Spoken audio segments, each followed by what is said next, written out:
বিভাগীয় প্রধান হিসেবে ডক্টর সিরাজুল ইসলাম মেডিকেল কলেজে কিডনি রোগ বিভাগে কর্মরত আছি। তো এই রমজানের মধ্যে আসলে কিডনি রোগীগুলো একটু সাফার করে, বা কিডনি রোগীগুলো আমাদের কাছে সবচেয়ে বেশি আসে যে ওনারা রোজা রাখেন। তো রোজা রাখার ব্যাপারে কিডনি রোগীদের আমরা কিছু পরামর্শ দিয়ে থাকি, কারণ অন্যান্য যে কোনো ডিজিজ যেগুলোতে রোজা রাখতে সমস্যা হয় না, কিন্তু বাট একজন কিডনি রোগীকে রোজা যদি রাখতে চান তাহলে তার বিভিন্ন সমস্যাগুলো হতে পারে। তো বিশেষ করে যাদের কিডনি পয়েন্ট আমরা যেটা বলি সিরাম ক্রিয়েটিনিন, এটা যদি 2 এর উপরে চলে যায়, 2 পয়েন্টের উপরে চলে যায়, তাহলে রোজা রাখাটা একটু রিস্ক হয়ে যায়, কারণ একজন রোজাদার ব্যক্তিকে দীর্ঘ সময় পানি না খেয়ে থাকতে হয়, যেটা আসলে লম্বা সময় যদি আমরা পানি না খেয়ে থাকি, এটার প্রভাব একটা কিডনির মধ্যে পড়ে, যার দরুন কিডনিতে দেখা যায় যে কিডনি পয়েন্টটা তখন বেড়ে যাওয়ার সম্ভাবনা থাকে। তবে যারা রোজা রাখতে চান তাদের ক্ষেত্রে আমার পরামর্শ হচ্ছে রোজা রাখার কিছুদিন ইন্টারভেল, অর্থাৎ 4 থেকে 5 দিন পর ওনার ক্রিয়েটিন লেভেলটা অবশ্যই একটু মেপে দেখবেন যাতে ক্রিয়েটিন লেভেলটা বেড়ে যায় কিনা। যদি ক্রিয়েটিন লেভেল দেখা যায় তার বেস লাইন থেকে আগে যা ছিল তার থেকে বেড়ে যাচ্ছে, তাহলে আমার পরামর্শ হচ্ছে তারা যাতে রোজা না রাখেন। আর যারা রোজা রাখছেন তাদের ব্যাপারে পরামর্শ হচ্ছে, যেহেতু কিডনি রোগীদের একটা খাদ্যের তালিকা মেনে চলতে হয়, তবে কিডনি রোগীদের খাদ্য তালিকাটা কিন্তু ডায়াবেটিসের যেরকম ইউনিফর্ম অর্থাৎ ইউনিক যে একটা ডায়েট চার্ট থাকে, কিডনি রোগীদের ক্ষেত্রে কিন্তু সেরকম না। কারণ কিডনি রোগীদের ক্ষেত্রে আমরা কিছু খাবার খেতে বলি, কিছু নিষেধ করি, কিছু বলি যে কোনো সমস্যা হবে না, এবং এটা ইউনিক না যে সব কিডনি রোগীকে একই রকম করতে হবে। যেমন আমাদের কাছে পেশেন্টরা এসে বলে, স্যার আমি ডাল খেতে পারবো না, আমি এটা খেতে পারবো না, আমি কোনো ফল খেতে পারবো কি না, বা কোনটা আমার জন্য নিষেধ। তবে এটা হচ্ছে ইন্ডিভিজুয়ালাইজড, অর্থাৎ এক এক কিডনি রোগীর জন্য এক একটা। কারণ এখানে আমরা কিডনি রোগীদের যে খাদ্য তালিকাটা, এটা আমরা নির্ধারণ করি হচ্ছে বিভিন্ন জিনিসের মাত্রার উপরে, বিশেষ করে লবণ, যেমন সোডিয়াম, পটাশিয়াম, তার ফসফেট লেভেলটা কেমন আছে, ইউরিক লেভেলটা কেমন আছে। দেখা যায় কিছু পেশেন্টের ইউরিক অ্যাসিড লেভেলটা অনেক বেশি থাকে, তাদের ক্ষেত্রে আমরা ইউরিক অ্যাসিড কন্টেনিং যে ফুড যেগুলো আছে, পিউরিন জাতীয় ফুড, যেমন হচ্ছে ফুলকপি, বাঁধাকপি, রেড মিট, হাঁসের মাংস, বিভিন্ন মাছের ডিম, তারপর হচ্ছে বিভিন্ন বেভারেজ যেমন কোকাকোলা, তারপর কফি, এগুলো আমরা খেতে নিষেধ করি। আবার দেখা যায় অনেকে ইউরিক অ্যাসিড লেভেলটা নর্মাল থাকে, তাদের ক্ষেত্রে আমরা অত বেশি রেস্ট্রিকশন করি না, তাদেরকে বলি যে আপনারা খেতে পারবেন, তবে এটা যাতে মাত্রা অতিরিক্ত না হয়ে থাকে।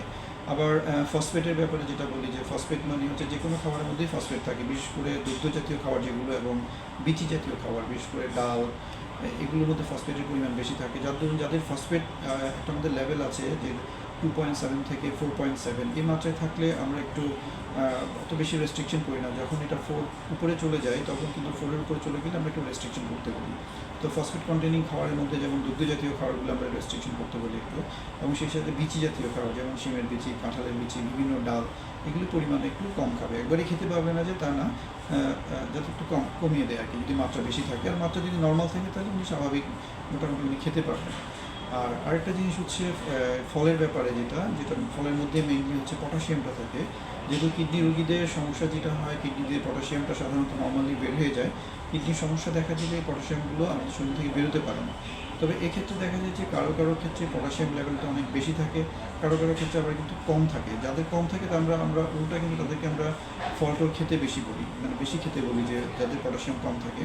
কিন্তু যাদের মাত্রা বেশি থাকে তাদেরকে আমরা একটু রেস্ট্রিকশন করতে বলি।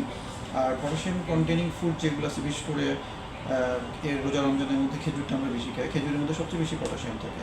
তারপরে কলা, ডাবের পানি, এই জিনিসগুলো আমরা একটু অ্যাভয়েড করবো যাদের পটাশিয়াম লেভেলটা বেশি থাকে। আর পটাশিয়াম লেভেল মাত্রা যদি নর্মাল থাকে, তাহলে আমরা কিছু ফ্রুটস আছে এগুলো, যেমন আপেল, পেয়ারা, পেঁপে, নাশপাতি, এগুলো ওনারা খেতে পারবেন। আর এছাড়াও কিছু শাকসবজি আছে যেগুলোতে পটাশিয়াম বেশি থাকে, যেমন হচ্ছে পালং শাকের মধ্যে পটাশিয়াম থাকে একটু, বিভিন্ন সবজিগুলো, টমেটোর মধ্যে। তবে এগুলো হচ্ছে একটু আমরা অর্থাৎ রান্না করার আগে যদি একটু সিদ্ধ করে পানিটা ফেলে দিই, তাহলে অনেকাংশে পটাশিয়ামটা চলে যায়। তো এই খাবারগুলো যদি আমরা সিদ্ধ করে পানি ফেলে দিয়ে খাই, তাহলে আর কোনো সমস্যা হবে না। আর এছাড়া পানির ব্যাপারে আমরা একটু করি, পানি এবং প্রোটিন।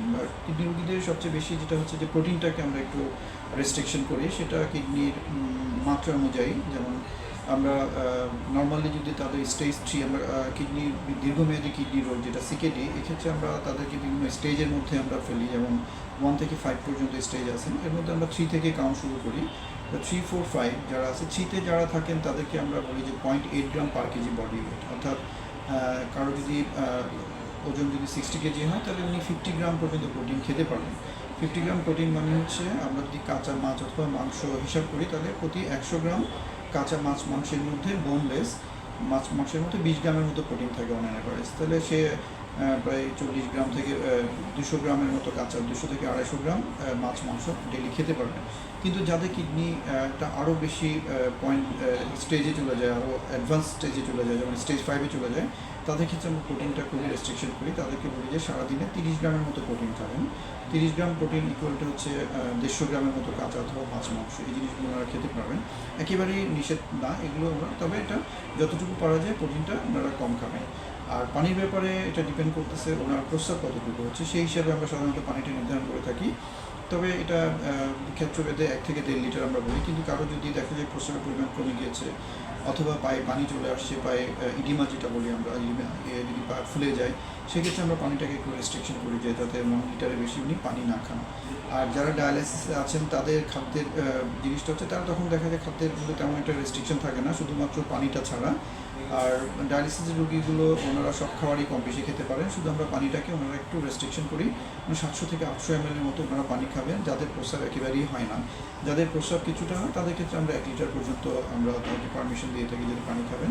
আর তাদের ক্ষেত্রে কিন্তু একটা জিনিস হচ্ছে, যারা ডায়ালিসিসে চলে যায় তাদেরকে আমরা প্রোটিন আরও বেশি করে খেতে বলি। যদি ডায়ালিসিসে না যাওয়া পর্যন্ত আমরা প্রোটিন রেস্ট্রিকশন করি, কিন্তু যখন ডায়ালিসিস শুরু হয়ে যায় তখন সেই পেশেন্টদেরকে কিন্তু আমরা নর্মাল পার্সন হচ্ছে বেশি প্রোটিন খেতে বলি। আমরা নর্মালি একজন আমরা যাদের কিডনি সমস্যা নেয় তারা প্রতি কেজি 1 গ্রাম পার কেজি বডি ওয়েট হিসেবে আমরা প্রোটিন খেতে বলি। তাতে যেমন 50 কেজি যদি কারো ওজন হয় তাহলে উনি দৈনিক 50 গ্রামের মতো প্রোটিন খেতে পারবেন।